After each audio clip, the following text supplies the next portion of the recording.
Hola, ¿qué tal? Muy buenas noches, soy Ania del Toro y hoy les presento una nueva serie de reportajes, esta vez analizando el impacto que ha tenido la última reforma fiscal para aumentar los impuestos 2 años después de su aprobación. Al finalizar el gobierno de Leonel Fernández en agosto del 2012, el Estado tenía el más grande déficit fiscal de la historia, es decir, que había gastado mucho más de lo que ingresó al erario. Es por eso que el recién elegido presidente Danilo Medina sometió en octubre de ese año una nueva reforma fiscal para intentar aumentar los ingresos del gobierno y cubrir el déficit de unos 187.000 millones de pesos que le dejó su antecesor. Veamos cuál ha sido el impacto de ese aumento en positivo 2 años después de su aprobación. Desde el año 2000 se han implementado en el país 10 reformas o modificaciones al Código Tributario Dominicano, 7 de las cuales han aumentado la carga de impuestos a la ciudadanía y al sector productivo mediante incremento de las tasas y la creación de nuevas figuras impositivas. Siempre han sido parches tributarios, no estamos hablando de una reforma fiscal, sino modificaciones coyunturales de las tasas y de los impuestos existentes en el país o la creación de nuevos para asumir o de alguna manera tratar de recaudar más dinero desde el punto de vista del ingreso del fisco. Que reformar es mejorar algo. Cuando usted incrementa impuestos que impactan la actividad económica y promueven la evasión y la elusión de impuestos y la informalidad, usted no está mejorando el sistema, usted está empeorando el sistema. La última reforma fiscal fue implementada por el presidente Danilo Medina y se aprobó a finales del 2012 con el fin de enmendar el déficit fiscal heredado por el último gobierno de Leonel Fernández, que al final de ese año alcanzó los 187.000 millones de pesos. Esto impedía a Medina cumplir con su proyecto de gobierno. Al final lo que terminó la reforma fue tapando un nuevo hoyo que se iba a generar como un resultado de dos cosas. Uno, el compromiso por incrementar el financiamiento a la educación hasta el 4% del PIB, sin que eso se tradujera en un recorte en otras áreas. Pero por otro lado, también hubo un fuerte incremento en el pago de intereses sobre la deuda pública en ese año. Este nuevo aumento de impuestos provocó grandes protestas en el país y la demanda de explicaciones sobre el aumento de cerca de un 40% del gasto público durante ese año electoral, tomando en cuenta que el gobierno tuvo un ingreso extraordinario de más de 8.400 millones de pesos en impuestos por la venta de la Cervecería Nacional Dominicana. A pesar de las protestas que llamaron la atención de medios internacionales, la Ley 253-12 para el fortalecimiento de la capacidad recaudatoria del Estado para la sostenibilidad fiscal y el desarrollo sostenible fue aprobada a vapor por el Congreso Nacional y promulgada por el presidente Medina el 9 de noviembre del 2012. Según los economistas Pavel Issa y Eduardo Selman, la implementación del nuevo paquete tributario contribuyó a una fuerte desaceleración del crecimiento económico durante el primer trimestre del año 2013. La economía se desaceleró de forma dramática. El crecimiento fue cero. El crecimiento colapsó. Debo decir que no solo se debió a la reforma tributaria, también habían otros factores envueltos, el temor que generó el enorme déficit que se reveló que la administración de Leonel Fernández había generado con el claro y único objetivo de mantener al PLD en el poder. Bueno, lo primero que debemos resaltar es que durante el año 2013, esta reforma, mal llamada reforma, que lo que implicó fue el incremento de impuestos más importante en la historia contemporánea de República Dominicana, fue que penalizó las actividades económicas. La pieza aumentó los impuestos a los combustibles y a las telecomunicaciones y el selectivo al consumo de productos como cigarrillos y bebidas alcohólicas. Además, implementó un incremento gradual de la base del ITEVIS, incluyendo productos como el azúcar, el café y los aceites, lo que según Selman, vicepresidente ejecutivo de CRES, afecta directamente a la ciudadanía. La población en general son los más perjudicados. ¿Por qué? Porque a veces nos equivocamos y creemos que imponiendo un impuesto fuera del ámbito de los bienes de consumo eso como que está fuera del alcance de la población en general. Y lo que tenemos que entender en República Dominicana, que donde quiera que usted ponga un impuesto, va a incrementar la estructura de costos interna de la República Dominicana, y al final los precios de bienes y servicios que adquiere toda la población terminan siendo más caros, más elevados los precios. Pero cuando usted recibe un golpe en un momento determinado, lo primero que hace es recogerse. Y eso fue lo que pasó. La gente se recogió, yo no voy a gastar ahora. El sector privado dijo, yo no voy a hacer inversión ahora. Según ISA, afortunadamente las autoridades fiscales y monetarias reaccionaron rápido y se dieron cuenta del colapso, por lo que el Banco Central flexibilizó de manera significativa su política monetaria. Contrario a lo que siempre ha venido haciendo, que ha sido una política monetaria muy restrictiva para contener la devaluación y los precios. Y dijo, no, espérate, aquí hay una prioridad mucho mayor, y es reactivar la economía y generar empleo, y lo hizo adecuadamente, sin que eso implicara un descontrol de los precios y de la tasa de cambio. Afirma que el impacto negativo de la economía generado por el alza de impuestos disminuye a largo plazo, a medida que la ciudadanía se adapta al alto costo de la vida. Que gastes más en aceite, que gastes más en azúcar, ese impacto queda, claramente. Pero de alguna manera hay un reacomodo de los hogares al nuevo tipo de presupuesto. También quienes pagan impuestos sobre los intereses también se van reacomodando, también los que pagan impuestos sobre la propiedad inmobiliaria se van reacomodando, y el efecto pues se va superando en términos del crecimiento y de las decisiones de inversión y las decisiones de gasto. A pesar del nuevo paquete fiscal, el gobierno no alcanzó su objetivo y percibió 8.398 millones de pesos menos de lo presupuestado en el 2013. Asimismo, este año se estima que recaudarán unos 13.354 millones de pesos menos de lo estipulado en el presupuesto nacional, a pesar del ingreso extraordinario percibido por las ventas de Orange y Tricom a la empresa Altiz. En este año 2014, nosotros estimamos cuando se presentó el presupuesto, de que el gobierno iba a recaudar 21.000 millones de pesos menos de lo proyectado.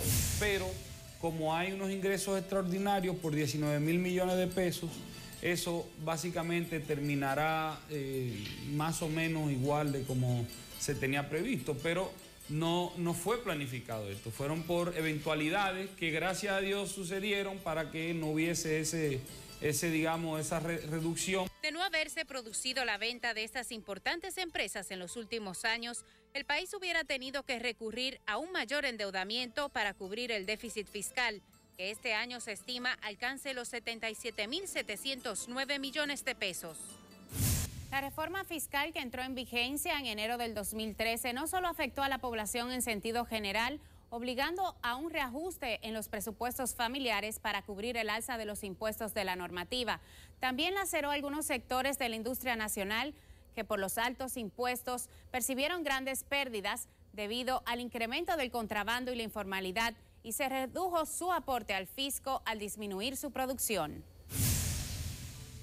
Según el último informe de cuentas nacionales realizado por el Banco Central, el sector industrial de manufactura local pasó de representar un 21% del Producto Interno Bruto a casi un 12% de la participación del PIB, según la vicepresidenta ejecutiva de la Asociación de Industrias, Circe Almanzar, esto es sin contemplar los sectores de minas y construcción. El sector manufacturero es el que paga a través de sí mismo o a través de, como agente de retención, el 35% de los impuestos que se recaudan en el país.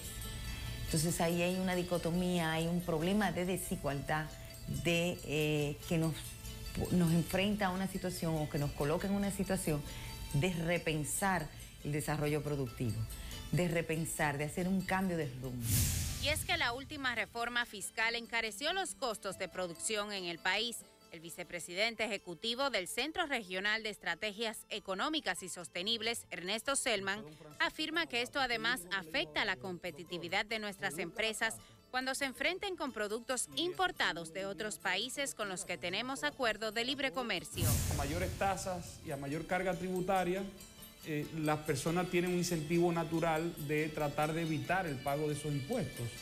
Y de nuevo, como penaliza también el tema de la capacidad de competir de las empresas, pues entonces sus actividades se ven mermadas y eso implica menores recaudaciones de impuestos. Es por esto que especialistas concuerdan en que el incremento en las tributaciones fomenta el mercado ilegal, la evasión de impuestos, el contrabando y la falsificación.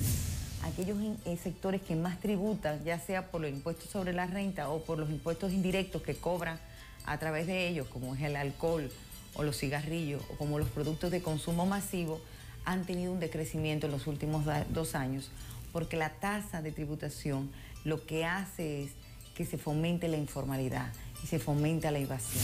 Es peor para los consumidores en términos de salud, y eso entonces está, y en términos de las distorsiones económicas que trae el contrabando, falsificación y toda la actividad informal que se está dando alrededor de esto, eso trae mayores distorsiones y de nuevo eso además se traduce en menores ingresos para el Estado. Recordamos que en octubre de este año presentamos un trabajo sobre el contrabando de cigarrillos, situación que se ha ido incrementando aceleradamente desde la reforma fiscal del 2012. Ese sector aporta cerca del 1.2% de las recaudaciones fiscales al Estado dominicano, pero ha sido afectado con los incrementos de impuestos. Ha habido una merma y lo que se está provocando no solo es una disminución en la recaudación de los selectivos al consumo, que es lo que está aumentando gradualmente por la indexación, sino también una disminución en los impuestos sobre la renta que pagan estas empresas, porque en la medida en que ellas no ganan tanto dinero, pues pagan menos impuestos sobre la renta, tienen menos ganancias y entonces le afecta. Es por esto que muchos pequeños empresarios temen pasarse al sector formal y prefieren quedarse en la informalidad sin pagar impuestos. Sin embargo, el sector empresarial aboga por mejores políticas que fomenten la formalidad. Hay sectores de la economía que no pagan impuestos y hay sectores de la economía que están demasiado cargados. Hay que estimular la productividad en el país. No podemos seguir fomentando el rentismo, sino el trabajo, fomentar la formalidad, estimular que la gente se sienta motivado a registrarse. Más del 50% de la economía dominicana está en la informalidad y una de las causas para ello es justamente la difícil estructura del sistema tributario. La cantidad de declaraciones no es un proceso simple. Constituyes una empresa y de inmediato tienes que estar pagando impuestos sobre cuestiones que quizás ni siquiera has percibido como pequeño empresario. Un tema indefinido dentro de la reforma fiscal es la aplicación del impuesto a la circulación vehicular, que castigaría a los de mayor valor por encima de los de menor. Este tributo, tras grandes protestas de diversos sectores de la población, no se aplicó. Por lo tanto, iba a contribuir a que el parque vehicular se moviera de vehículos de alto valor y alto consumo de combustible hacia vehículos de menor valor y menor consumo, como en otras partes de América Latina.